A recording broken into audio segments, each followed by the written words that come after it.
ನಮಸ್ಕಾರ ಸ್ನೇಹಿತರೆ, ಇತ್ತೀಚಿನ ದಿನಗಳಲ್ಲಿ ಸಾಮಾಜಿಕ ಜಾಲತಾಣಗಳಲ್ಲಿ ಮತ್ತು ರಾಜಕೀಯ ಚರ್ಚೆಗಳಲ್ಲಿ ನೀವು ಪದೇ ಪದೇ ಕೇಳುವ ಒಂದು ಪದ ಎಂದ್ರೆ ಗೋಧಿ ಮೀಡಿಯಾ. ಆದ್ರೆ ಈ ಪದದ ಅರ್ಥವೇನು, ಇದನ್ನು ಯಾರು ಬಳಸಲು ಆರಂಭಿಸಿದರು, ಈ ಪದ ಏಕೆ ವಿವಾದಕ್ಕೆ ಕಾರಣವಾಗಿದೆ ಅಂತ ಇಂದಿನ ವಿಡಿಯೋದಲ್ಲಿ ಈ ಎಲ್ಲಾ ಪ್ರಶ್ನೆಗಳಿಗೆ ಉತ್ತರ ತಿಳಿದುಕೊಳ್ಳೋಣ. ಮೊದಲಿಗೆ, ಗೋಧಿ ಮೀಡಿಯಾ ಎಂಬುದು ಯಾವುದೇ ಅಧಿಕೃತ ಮಾಧ್ಯಮ ವರ್ಗವಲ್ಲ. ಇದು ರಾಜಕೀಯ ಚರ್ಚೆಗಳಲ್ಲಿ ಬಳಸುವ ಒಂದು ಟೀಕಾತ್ಮಕ ಅಥವಾ ವ್ಯಂಗ್ಯಾತ್ಮಕ ಪದವಾಗಿದೆ. ಈ ಪದವನ್ನು ಬಳಸುವವರ ಅಭಿಪ್ರಾಯ ಏನೆಂದರೆ, ಕೆಲವು ಸುದ್ದಿ ಮಾಧ್ಯಮಗಳು ಸರ್ಕಾರವನ್ನು ಪ್ರಶ್ನಿಸುವ ಬದಲು ಅದರ ಪರವಾಗಿ ಹೆಚ್ಚು ವರದಿ ಮಾಡುತ್ತವೆ, ಸರ್ಕಾರದ ನಿರ್ಧಾರಗಳನ್ನು ಹೆಚ್ಚು ಪ್ರಚಾರ ಮಾಡುತ್ತವೆ ಮತ್ತು ಸರ್ಕಾರಕ್ಕೆ ಅಸೌಕರ್ಯ ಉಂಟು ಮಾಡುವ ವಿಷಯಗಳಿಗೆ ಕಡಿಮೆ ಮಹತ್ವ ನೀಡುತ್ತವೆ. ಅಂತಹ ಮಾಧ್ಯಮಗಳನ್ನು ಟೀಕಿಸುವ ಉದ್ದೇಶದಿಂದ ಗೋಧಿ ಮೀಡಿಯಾ ಎಂದು ಕರೆಯಲಾಗುತ್ತದೆ. ಗೋಧಿ ಎಂಬ ಪದ ಹಿಂದಿ ಭಾಷೆಯ ಗೋದ್ ಅಥವಾ ಮಡಿಲು ಎಂಬ ಅರ್ಥದಿಂದ ಬಂದಿದೆ ಎಂದು ಕೆಲವರು ವಿವರಿಸುತ್ತಾರೆ. ಅಂದರೆ ಅಧಿಕಾರದ ಮಡಿಲಲ್ಲಿ ಕುಳಿತಿರುವ ಮಾಧ್ಯಮ ಎಂಬ ಅರ್ಥದಲ್ಲಿನ ಈ ಪದವನ್ನು ಬಳಸಲಾಗುತ್ತದೆ. ಅಂದರೆ ಅಧಿಕಾರದ ಮಡಿಲಲ್ಲಿ ಕುಳಿತಿರುವ ಮಾಧ್ಯಮ ಎಂಬ ಅರ್ಥದಲ್ಲಿ ಈ ಪದವನ್ನು ಬಳಸಲಾಗುತ್ತದೆ. ಆದರೆ ಇದೇ ವಿಷಯಕ್ಕೆ ಇನ್ನೊಂದು ದೃಷ್ಟಿಕೋನವೂ ಇದೆ.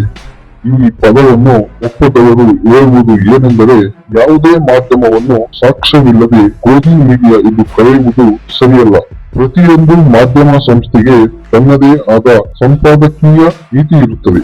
ಸರ್ಕಾರದ ಒಳ್ಳೆಯ ಕೆಲಸಗಳ ಬಗ್ಗೆ ವರದಿ ಮಾಡಿದರೆ ಮಾತ್ರ ಆ ಮಾಧ್ಯಮವನ್ನು ಪಕ್ಷಪಾತಿ ಎಂದು ಕರೆಯಲು ಸಾಧ್ಯವಿಲ್ಲ ಎಂಬುದು ಅವರ ವಾದ.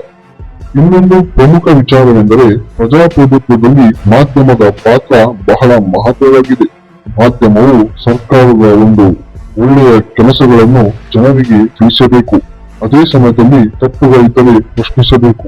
ಇದೇ ಮಾಧ್ಯಮದ ಜವಾಬ್ದಾರಿ ಎಂದು ಅನೇಕ ತಜ್ಞರು ಅಭಿಪ್ರಾಯಪಡುತ್ತಾರೆ.